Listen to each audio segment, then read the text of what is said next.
Okay, everybody has a copy of the study sheet, and I'll talk about it when we're done. I'll talk about it and kind of go over it. I'll probably go over some of it at this point. What I'd like to do today as the topic, we kind of ended the class last time with the kind of the end of the Depression.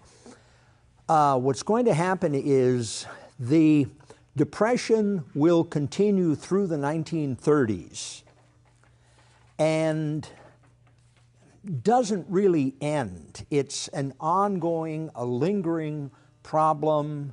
There'll be some ups, some downs, but as it is pointed out, Michigan had one of the highest unemployment rates during the Depression, up to about 46 or so percent. And, you know, today we complain because of the economic conditions in the state and around the country, and unemployment, well, now I guess it's dropped down to 8.6 or something percent, and people get, you know, get quite excited about that. Here you're talking about not 6%, 46% of people are unemployed. It'd be about half the population. And so as these various New Deal programs, and there were a whole bunch of them, I highlighted the Civilian Conservation Corps, the Works Projects Administration. There was an NYA, National Youth Administration, that provided jobs, for instance, for students going to Northern. They would be paid 10 cents an hour to paint the buildings, wash the windows, shovel snow, do little jobs around the campus. So there were various projects that were developed during the Depression to try to bring jobs to people. And for instance, the WPA produced a series of books, excellent books on tourism, or could be used for tourism. They're still available today. They've been reprinted, and you can use the one for Michigan and you know, get an old copy from the library, buy a new copy. And what's interesting about these books is that they didn't just highlight a city like the city of Marquette, but it would talk about Marquette, and then it would tell you what is between Marquette and Ishpeming, or what's between Marquette and Escanaba. Tell you the type of land you're going through forest, you're going through farmland, and so on. So it's almost, well, today you can go online and probably find some of this stuff and whatnot. But for that time, it was extremely innovative.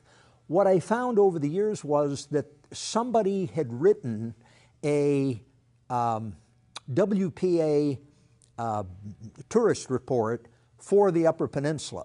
And they had done this, they had done it mostly for states, sometimes large cities, and then sometimes areas of the country. But in this case, they did an area of the country, but it only came out as about a 20-page typed manuscript that was in a folder. And that's as far as it got. It never came out as a book. And I somehow, I don't know where I find these things. I found it in some library someplace, and there's a copy in the archives. So there was all this activity, but the Depression was malingering, and it was continuing. Then we come to 1939. I pointed out you had the start of World War II in Europe. And there was, the United States was neutral at that point, and we continued in the neutrality, and I think last time I did talk about the Lend-Lease program as a mechanism to get us involved, but there was a lot of hostility towards in the country, but especially in the Midwest, that is pretty much isolated from the coast, not to get involved under any circumstances. And for instance, one of the big isolationists is going to be Charles Lindbergh, who had flown in 1927, had flown across the Atlantic, and he's going to become, and he's a well-known figure in America, and he's going to become a promoter of this isolationist policy. There is a Michigan senator that you might have read about or will be reading about, Arthur Vandenberg from Western Michigan, or West Michigan, and he is going to be a big isolationist. But it's very interesting. He'll be an isolationist up until you get to the post-World War II period, and then he becomes very much involved in promoting American involvement in world affairs and so on. But there's going to be that kind of stumbling block. All of that ends on December 7th, 70 years ago, with the bombing of Pearl Harbor, and then we are catapulted into World War II.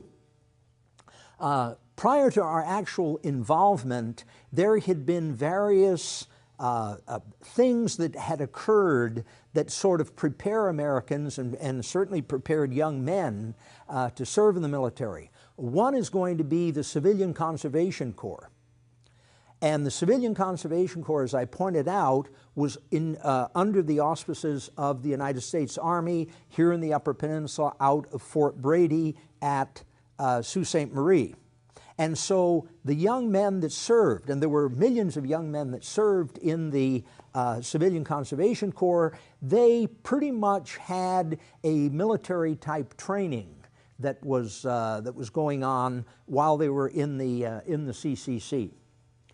And you're going to find that so you have that kind of training going on. The other thing that occurred was when the war broke out, and this is in particular at Sault Ste. Marie, when the war broke out, there was a concern that the Germans might or could launch. It was kind of fantastic, but it was physically possible to launch an attack by plane, seaplane, with submarine backup to refuel the planes and to go from Germany to Norway to Iceland to Greenland to Baffin Island into Canada, and then come around from the north and bomb the canal at Sault Ste. Marie, which even today carries more tonnage, gross tonnage, than most of the canals, the Suez Canal, the Kiel Canal in Germany and so on,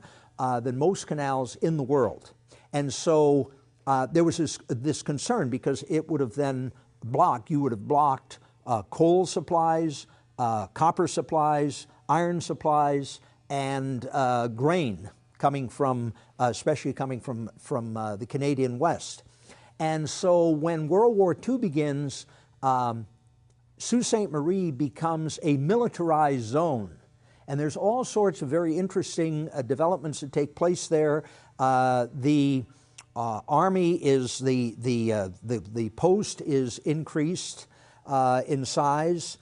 And they also sign agreements, and because you have to remember, this is an international border. You know, we sometimes think, oh, there's Michigan's on one side, Canada's on the other side, you know.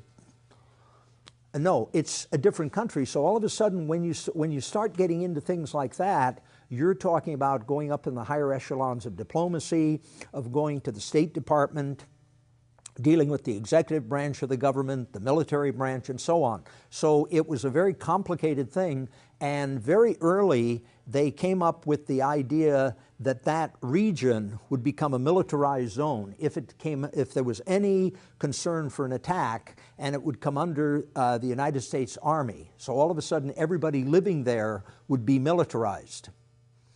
So private citizens would now be sort of part of the Army, and whatever the commander said out of Sault Ste. Marie, that went. Well, it never reached that point, but you can see what was happening.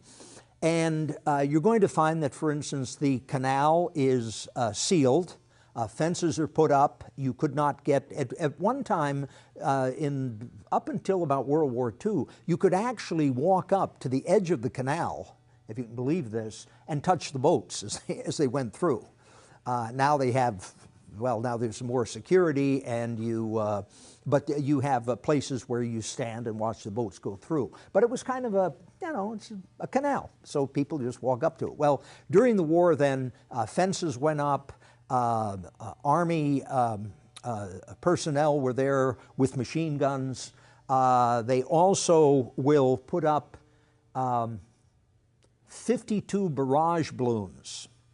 These big balloons were anchored and then could be sent up. And you can see the number of men that were involved. Each crew had, each balloon had a crew of 27 men. 52 balloons, 27 men. And that was to keep planes at a high elevation, so it would make bombing more difficult. And the other thing they had were smoke machines that would belch out thick, heavy petroleum-based smoke, which then covered the whole community, got into houses, into your clothes and whatnot. But what that would do then would be to saturate the whole area with smoke, so a bomber could not find the canal. Eventually, the Canadians and the Americans have about 10,000 troops stationed at Sault Ste. Marie. Every member of the U.S. military, Army, Navy, Marines, intelligence, and Coast Guard, all of the branches and so on are stationed there with various missions to conduct. They also had plane spotters all across the UP, and people would sit up in the middle of winter. They would sit up in fire towers waiting for planes to come. They had the chart of what the plane would look like and so on, and they never came, but just in case. So you had all of that kind of activity in and around Sault Ste. Marie. Across the state of Michigan, you're going to find that there were a lot of cottage industries. People making parts, making nuts, making bolts. Everybody wanted to participate. Everybody wanted to do something. And there were various, and the government wanted people to do that. So as a result, you're going to find that there were a lot of little cottage industries that are going to help the process here.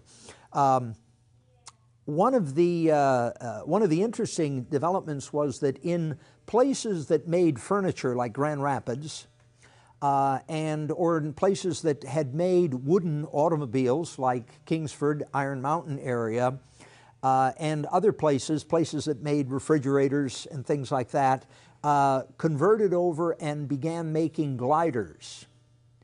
At first, the Army wasn't too excited about gliders, but then the Germans had invaded the island of Crete using gliders, and then all of a sudden things changed. And so you had thousands of gliders being produced in Michigan because of the forests, because of the ability of the workers in these various industries, like the wood industry, and the furniture industry, and you had a great deal of activity making these gliders. Unfortunately, when they finally really used the gliders, D-Day, June 6, 1944, they didn't work. The Army was right. They didn't work as they should have, and it wasn't a big success story. But today they're putting together a glider. They found one of the gliders, and I think it's available in a museum exhibit down in Iron Mountain. But you had all of that kind of activity that was going on. The automobile industry came to a halt. No civilian automobiles were produced during World War II. So whatever you had on December 7th, 1941, that's what you kept, and you were lucky if you had something. And people were buying old model cars. Could they get tires? There was a lot of patchwork that went on old tires and so on, and people just didn't travel. I think you were limited to like 10 gallons of gas a week. Now you have to remember at this time, though, people are all around the country are living in cities. So most of your activity, you can either walk to work or take a streetcar or a bus. You don't need your car. You're not traveling, well, like today, you're not traveling 50 miles across Metro Detroit to get to work. So it was a whole different world that people could live with and survive in. So you're going to find that all of the auto companies are producing various products. I'm trying to find it here there's a list in the textbook. Let's see, the Hudson Auto Company built naval artillery. General Motors manufactured engines and munitions at several plants. The Willow Run plant, Willow Run, which is down by Ypsilanti, was producing Liberator bombers. The Willys Overland was assembling Jeeps and jet-propelled buzz bombs. Chrysler Corporation put 25,000 Grant, Sherman, and Patton tanks into combat areas. So there was this tremendous production, and this went around the country, but especially around Detroit and in Michigan, it's just, things are just booming. And you're going to find that the nickname Arsenal of Democracy is attached to Detroit, primarily Detroit, but kind of the whole state as well. But that's where it was really centered. And some people will point out that it was probably the production, the tremendous production of materials that really won the war. Sometimes some military historians will look at some of our generals, and say, could have done a little better job, a little more efficiently. Ultimately, we won World War II, hands down, with this tremendous production, so that especially the Germans really were no match. They kept being bombed. They kept being, more and more tanks were coming. It was just kind of this wall of steel pushed against them. And most of this, well, it was coming from all over the country, but a lot of this stuff, tanks and artillery and so on, was coming through Michigan. So Michigan's going to play a major role as the arsenal of democracy. And as I said, this wasn't just in the